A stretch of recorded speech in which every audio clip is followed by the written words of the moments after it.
This tutorial discusses integration indicators. In other words, indicators that we can use to get a sense for whether or not immigrant integration is going well after settlement.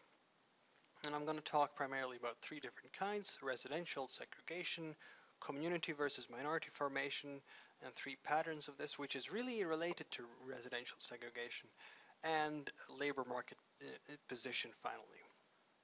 So let's start with residential segregation. Many immigration countries experience residential segregation, and this is not necessarily, as we will see in the next indicator, it's not necessarily a bad thing. It really depends on the circumstances.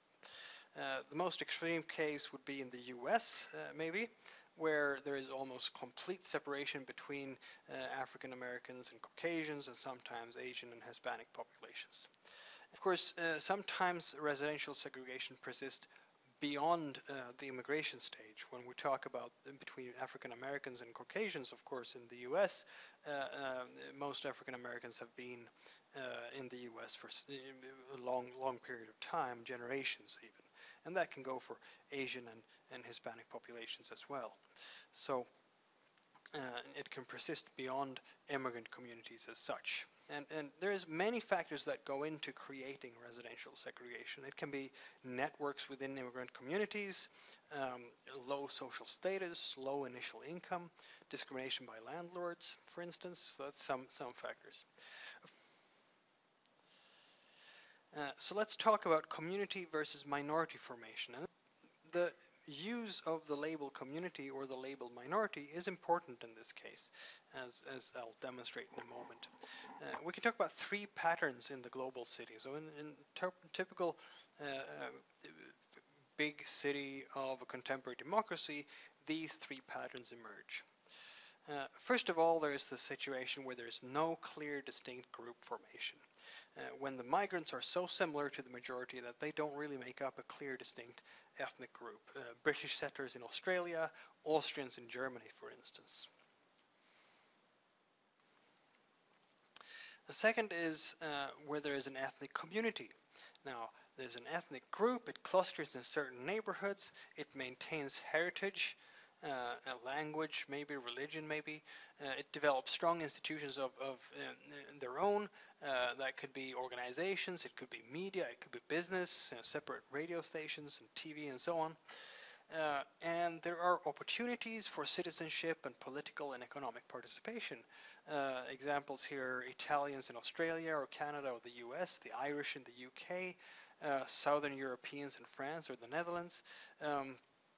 Plenty of examples where ethnic groups have created strong institutions for themselves and so on. And in this case, it's rarely viewed as problematic. The community is thriving, there are economic opportunities, they can be contributing very strongly to as citizens and politically to the overall national community that the ethnic community is a part of. And then there is the issue of ethnic minorities, and this is where groups cluster in certain neighborhoods and maintain heritage, but have disadvantaged socioeconomic positions and are partially excluded from the wider society. So there are weak economic opportunities, weak legal status, there might be a refusal of citizenship to these groups, there might be a denial of political and social rights, there might be ethnic or racial discrimination. And examples here include some Asian groups in Australia or Canada, the US, Afro-Caribbeans and Asians in the UK, North Africans and Turks in Europe, ghettoization in Sweden and of course France, the Les Banlieues that saw such upheavals in 2005. So this is the difference then between an ethnic community and a different ethnic minority.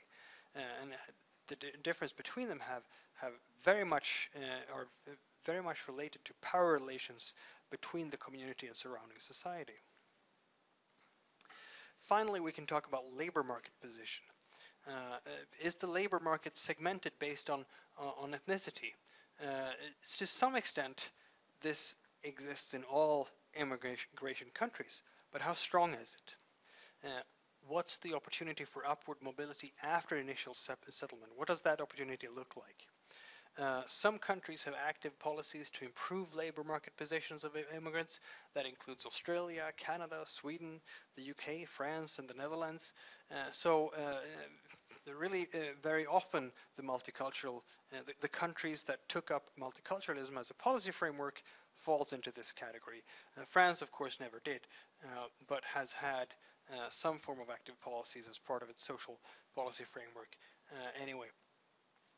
These policies can include language courses for newcomers, basic education in the case that's needed for adult newcomers, vocational training, and anti-discrimination legislation. Now, in guest worker countries, those countries that had guest worker policy systems, they restricted labor market rights through work permit laws, which of course affected labor market position in the sense that it would be difficult for a guest worker to, for instance, switch profession after migration. So that's an overview of the type of policies and indicators we can look for to think about whether or not integration in a society for a migrant group has been successful.